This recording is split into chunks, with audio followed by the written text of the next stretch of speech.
And Greg, a question for you.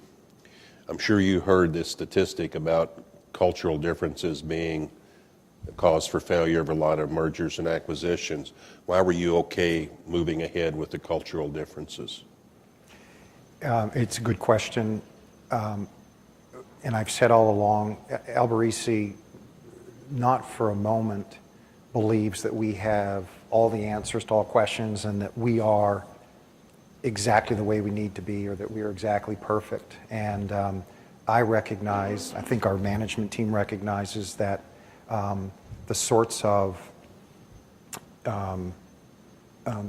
cultural differences that exist, that if you combine them properly, actually make a more complete, clients would experience us, if you combine what Flintco does with what Alberici does, clients would actually experience us in a better way. And our management team recognizes that. And so what I was hoping is some of the cultural differences, I know it's not implied in the question, but some might imply that like our culture is good and that one's bad, but we sort of looked at it like together, if we got it right, it could be very, very powerful.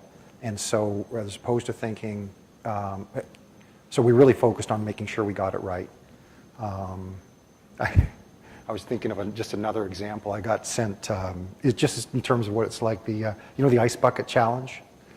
Everybody at Flintco sent me their ice bucket challenge, and at the end it said, "Crickets from St. Louis." And it was just, we made a donation. You know what I mean? That just sort of, we made a donation, and that's just, again, there's just some really cool things that the Flintco people do to connect with clients that I thought we could learn so much from.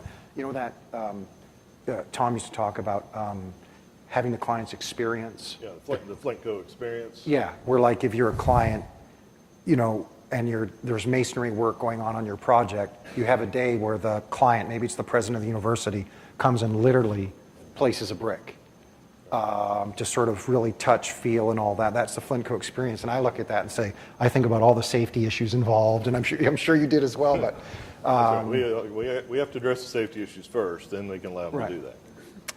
But I just felt it would be we would be a more complete company together. And hopefully some of our cultural things would rub off, and together would be a great combined organization.